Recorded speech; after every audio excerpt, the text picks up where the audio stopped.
مثال خود نبی اکرم صلی اللہ علیہ وسلم نے دی ہے۔ ایک بڑی طویل اور بڑی پیاری حدیث ہے۔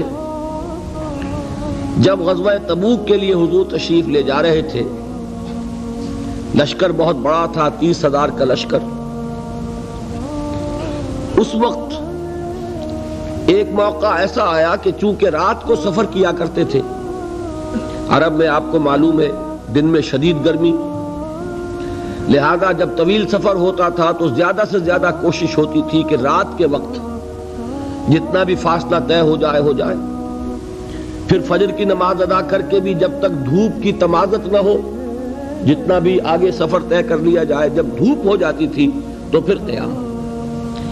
ایک مرتبہ ایسا ہوا کہ ساری رات چلتے رہے، پھر فجر کی نماز ادا کی، پھر لشکر کا کوچ ہو گیا، تو اب ظاہر بات ہے وہ وقت ایسا ہوتا ہے کہ شدید نیند کا غلبہ ہوتا ہے، تو تمام صحابہ پر نیند کا غلبہ ہو گیا۔ نتیجہ کیا نکلا کہ اب اونٹنیاں جو ہے یا اونٹ جن پر وہ سوار تھے، انہیں گویا کہ آزادی نصیب ہو گئی۔ کسی کا منہ ادھر کو اٹھ گیا ادھر چل پڑی، کسی کا ادھر اٹھ گیا ادھر چل پڑی، کسی کو کیکر کا درخت نظر آ گیا، اس میں کھڑے ہو کر ناشتہ فرمانا شروع کر دیا، اس لیے کہ جو اوپر سوار ہے وہ اونگ رہا، اور لشکر پورا منتشر ہو گیا۔ حضرت معاذ بن جبل رضی اللہ تعالی عنہ یہ راوی ہیں اس واقعے کے اور اس حدیث کے، انصاری صحابی ہیں، اور ان کے شان میں حضور نے یہ الفاظ استعمال فرمائے ہیں کہ اعلمہم بالحلال والحرام معاذ بن جبل، میرے صحابہ میں حلال اور حرام کے احکام سے سب سے بڑھ کر واقف معاذ بن جبل ہے۔ یعنی فقہی معلومات ان کی بہت تھی۔ اللہ نے جیسا میں نے کل عرض کیا تھا، ہر چیز کا اپنا ایک تقاضا ہوتا ہے۔ کسی کا فلسفیانہ ذہن ہوتا ہے، اسے قانون سے دلچسپی نہیں ہوتی، کسی کا قانونی ذہن ہوتا ہے، اسے فلسفے سے دلچسپی نہیں ہوتی۔ تو حضرت معاذ بن جبل رضی اللہ تعالیٰ عنہ کو قانون اور احکام سے بڑی دلچسپی تھی، تو حضور نے فرمایا اعلمہم بالحلال والحرام معاذ بن جبل۔ انہی کو عامل بنا کر حضور نے یمن بھیجا تھا۔ تو جو گفتگو اس وقت ہوئی تھی وہ بہت اہم ہے فقہی اعتبار سے، کہ اجتہاد کے لیے وہی دلیل ہمارے ہاں، وہی حدیث جو ہے بطور دلیل بیان ہوتی ہے۔ حضور نے فرمایا معاذ تمہیں میں یمن بھیج رہا ہوں، کوئی معاملہ پیش آئے گا تو کیا کرو گے؟ عرض کیا کہ حضور اللہ کی کتاب کی طرف رجوع کروں گا، جو حکم ملے گا اس کے مطابق فیصلہ کروں گا۔ آپ نے دریافت فرمایا اگر اللہ کی کتاب میں کوئی واضح حکم نہ ملے تو کیا کرو گے؟ تو عرض کیا کہ حضور پھر میں آپ کے فرامین، آپ کے فرمودات جو بھی میرے علم میں ہیں ان کی طرف رجوع کروں گا، اس کے مطابق فیصلہ کروں گا۔ پھر تیسری مرتبہ سوال کیا اگر میری بھی کوئی بات تمہارے علم میں نہ ہو پھر کیا کرو گے؟ تو عرض کیا ثم اجتہد، پھر میں اجتہاد کروں گا۔ تو حضور نے شاباش دی کہ یہی طریقہ ہے، یہیں سے وہ لفظ اجتہاد چلا ہے، اور اجتہاد کے لیے جو دلیل ہے نقلی منقول حضور سے وہ یہی حدیث ہے۔ بہرحال یہ تعارف ہو گیا حضرت معاذ بن جبل کا۔ وہ راوی ہیں، وہ فرماتے ہیں کہ بقیہ تو سب لوگ جو ہے اونگ رہے تھے اور لشکر منتشر ہو گیا تھا، لیکن میں خاص طور پر حضور کے ساتھ ساتھ لگا رہا۔ حضور کی اونٹنی چل رہی ہے، میں نے بھی اپنی سواری کو ساتھ لگائے رکھا۔ اس کی وجہ تھی کہ تخلیہ میں ایک بات پوچھنا چاہتے تھے حضور سے، تو اس کے متلاشی تھے، لہذا اب آدمی جب اس کو ذہن پہ کوئی ایک ارادہ ہو تو اونگ نہیں آئے گی نا، لہذا وہ جاگ رہے ہیں، پوری طرح ہوشیار ہیں۔ حضور کی اونٹنی چلی جا رہی ہے، اور آپ جب اونٹ پر سوار ہوتے تھے تو ایک کجاوا سا ہوتا تھا، پردے ہوتے تھے اس پر، تو حضور اپنے ان پردوں میں ہیں۔ اچانک حضور کی اونٹنی نے ٹھوکر کھائی، اس سے وہ بد کی، ساتھ ہی چونکہ اونٹنی بالکل برابر چل رہی تھی حضرت معاذ کی، وہ بھی بدک گئی۔ اب یہ جو ایک گڑبڑ ہوئی تو حضور نے اپنے اس ہودج کا پردہ اٹھایا اور چاروں طرف دیکھا تو نظر آیا کہ پورا لشکر منتشر ہو چکا ہے، فارمیشن نہیں ہے، اور صرف معاذ ہے قریب۔ تو آپ نے پکارا یا معاذ۔ اب انہیں اور کیا چاہیے تھا؟ اسی وقت کے لیے تو یہ سارا انہوں نے اہتمام کیا تھا۔ انہوں نے عرض کیا لبیک یا رسول اللہ، میں حاضر ہوں اللہ کے رسول۔ حضور نے پھر آواز دی ادنو دونک، اور قریب آ جاؤ. قریب ہوئے، ادنو دونک، اور قریب آ جاؤ، یہاں تک کہ الفاظ یہ ہیں کہ دونوں اونٹنیاں ایک دوسرے سے مس کرنے لگی، بالکل برابر برابر. حضور نے فرمایا معاذ سے رضی اللہ تعالی عنہ کہ میں نہیں سمجھتا تھا کہ لشکر اس طرح منتشر ہو گیا ہوگا اور لوگ مجھ سے اتنے فاصلے پر ہوں گے. اب اس کی جو اصل اہمیت ہے اس کو سمجھ لیجئے کہ اس طرح حضور کا تنہا چھوڑ دیا جانا یہ تو بہت خطرناک ہے.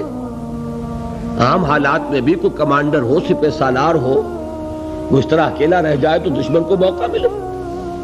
تو حضور نے اس انداز میں فرمایا ما کنت احسب الناس کا مکانہم من بعد، میں نہیں سمجھتا تھا کہ اتنے فاصلے پر ہوں گے لوگ. تو میں عرض کیا کرتا ہوں یہ موقع ہوتا ہے اگر ہم جیسا کوئی ہوتا تو وہ اپنی خاص خدمت کا ذکر کرتا، دیکھیے حضور، اور دوسرے لوگوں کی تنقیص کرتا. لوگوں کو خیال ہی نہیں ہے، توجہ ہی نہیں کرتے، اور میں تو بالکل آپ کے ساتھ لگا ہوا ہوں.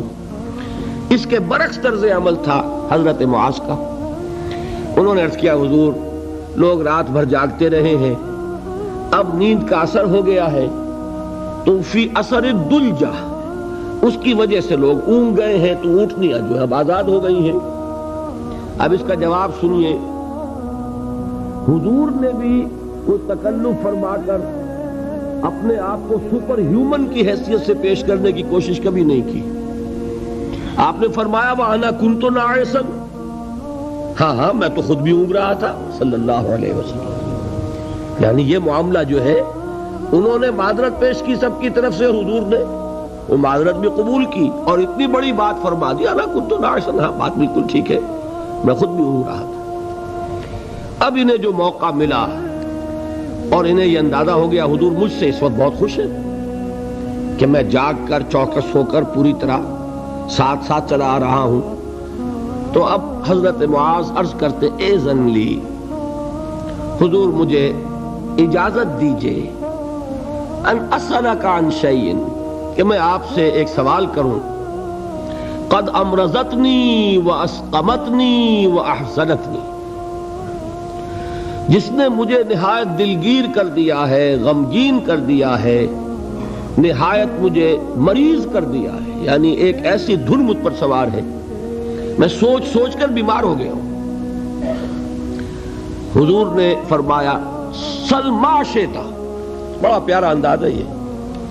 جیسے کبھی آپ بادشاہوں کی کہانیوں میں سنتے ہوں گے، پڑھتے ہوں گے، بادشاہ راضی ہو گیا مانگو کیا مانگتے ہو، تو یہاں تھوڑا سا اس کا انداز ہے سل ما شئت، جو پوچھنا چاہو پوچھو، کھلی چھوٹ ہے. اس وقت ظاہر بات ہے تخلیہ بھی ہے اور حضور کا خاص اس وقت التفات ہے. تو انہوں نے سوال کیا، یہ ہے اصل میں میرے اور آپ کے سوچنے کی بات. صحابی ہیں، صحابہ میں اس درجے کے حامل ہیں کہ حضور نے سپرلیٹو ڈگری استعمال کی ہے خاص اعتبار سے. افعل التفضیل اعلمهم بالحلال والحرام معاذ بن جبل، صحابہ میں حلال اور حرام کے سب سے زیادہ جاننے والے معاذ بن جبل ہیں. حضور کے نکاحوں میں ان کا وہ مقام ہے کہ یمن کا گورنر بنا کر بھیجا ہے، لیکن انہیں کیا فکر دامنگیر ہے. عرض کرتے ہیں حضور مجھے وہ بات بتا دیجئے، حدثنی بشیء یدخلنی الجنہ ویباعدنی عن النار. حضور مجھے وہ ایک بات بتا دیجئے جو مجھے جنت میں داخل کرا دے، جہنم سے چھٹکارا دے. یہ ہے وہ راہ نجات موضوع جس پر یہ ساری گفتگو ہو رہی ہے. اس کی اہمیت کیا ہے؟ انہوں نے یہ نہیں سمجھا کہ ہمارے لیے تو نجات ٹیکن فار گرانٹڈ ہے، ہمارے لیے تو جنت میں سیٹ ریزرو ہے، ہم محمد کے صحابی ہیں صلی اللہ علیہ وسلم، ہمارے لیے کیا سوال؟ محاسبہ ہوگا اوروں کا ہوگا، جزا سزا ہوگی اوروں کو ہوگی. نہیں، ان صحابی کو یہ فکر دامنگیر ہے. اور کیا الفاظ کہے؟ قد امرضتنی واسقمتنی واحزنتنی، مجھے تو اس فکر نے بیمار کر دیا ہے، مجھے سخت غمگین بنا دیا ہے. مرض اور سقم، سقیم، انی سقیم، یہ معلوم ہوگا آپ کو، بیمار کو کہتے ہیں. اور مرض تو ہے قد امرضتنی واسقمتنی واحزنتنی.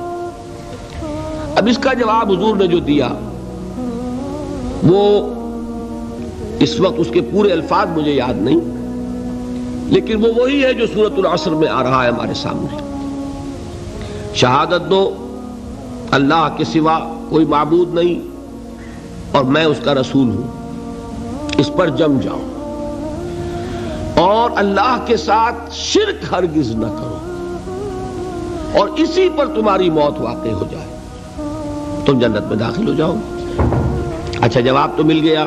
اب شرک کے معنی کیا ہے وہ ایک تقریر مکمل ہوگی، صرف یہ ہے کہ ان الفاظ میں تو یوں سمجھیے نہ کہ مضامین کے دریا ہیں جو کوزے میں بند کیے گئے۔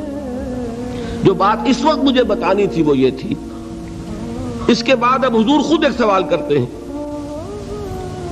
یعنی میں کہا کرتا ہوں کہ اب دریائے سخاوت جوش میں ہے، تم نے جو پوچھا تھا پوچھ لیا، میں نے جواب دے دیا۔ افلا ادلک یا معاذ، تو اے معاذ کیا میں تمہیں یہ نہ بتاؤں بے راس ھذا الامر وعمودہ وذروۃ السنام منہ، کہ یہ جو دین ہے ہمارا، اس کی جڑ کیا ہے، اس کا تنا کیا ہے، اس کی چوٹی کیا ہے۔ میں نے عرض کیا تھا نا کہ حضور نے تمثیل اختیار کی ہے کہ دین میں کیا پہلے ہے کیا بعد میں ہے، کس کی حیثیت جڑ کی ہے، کس کی حیثیت تنے کی ہے، کس کی حیثیت چوٹی کی ہے۔ جب تک کہ اس کا فہم حاصل نہیں ہوگا، ہو سکتا ہے کہ بنیادی باتیں آپ نظر انداز کر رہے ہوں اور ثانوی اور غیر اہم باتوں کو آپ بڑی مضبوطی سے تھام کر بیٹھے ہوئے ہوں۔ اسی کو کہا تھا حضرت مسیح علیہ السلام نے یہودی علماء پر تنقید کرتے ہوئے کہ تم مچھر چھانتے رہتے ہو اور سموچے اونٹ نکل جاتے ہو، بڑے بڑے گناہ تو کر رہے ہو اور چھوٹی چھوٹی باتوں کے اوپر دست و گریبان، مناظرے اور جھگڑے۔ یہی حال ہمارا ہے آج۔ سود جیسا گناہ، اس میں پوری قوم ملوث۔ جھگڑا کس پر ہو رہا ہے کہ رفع یدین ہے یا نہیں ہے، ہاتھ یہاں بدیں گے یا یہاں بدیں گے، اس پر تو جھگڑے ہیں۔ من دیگرم تو دیگری، اس پر فرقے بازی۔ لیکن سود، رشوت، حرام خوری، یہ سب کر رہے ہیں۔ حالانکہ یہ ہے جڑ کی بات، وہ ہے ثانوی بات۔ اسی کو کہا کرتے ہیں کہ اشرفیاں لٹیں اور کوئلوں پر مہر۔ کس قدر حماقت ہے، اشرفیوں کی حفاظت نہیں ہو رہی، کوئلوں کی حفاظت ہو رہی۔ یہ کیوں ہوتا ہے؟ سینس آف پروپورشن نہیں رہتا، کس چیز کی کیا اہمیت ہے، نسبت و تناسب درست ہے، دین میں جڑ کیا ہے، تنا کیا ہے۔ اب یہ تشریح حضور نے فرمائی اور اس کے لیے تمثیل اختیار فرمائی، وہ کس سے کی ہے؟ وہ درخت کی ہے۔ درخت کی ایک جڑ ہے، درخت اس پر کھڑا ہے، غذا وہاں سے مل رہی ہے، جڑ سوکھ جائے گی درخت سوکھ جائے گا، پھر تنا ہے، پھر اس کے اوپر چوٹی ہے۔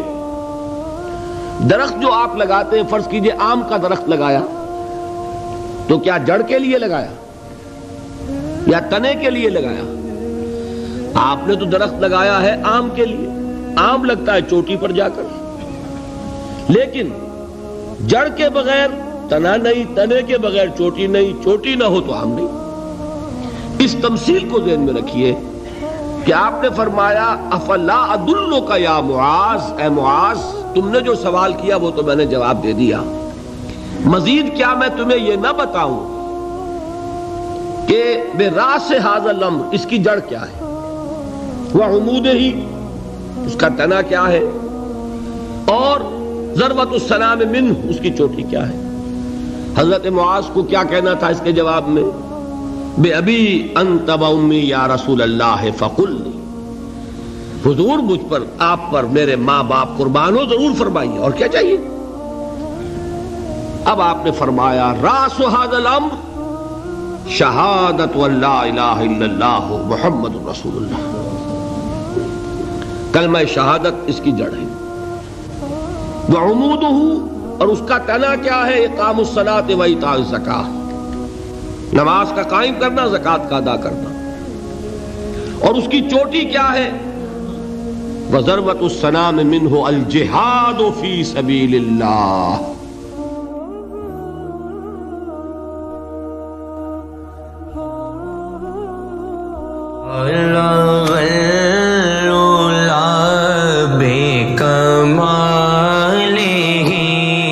کشف الدجى بجماله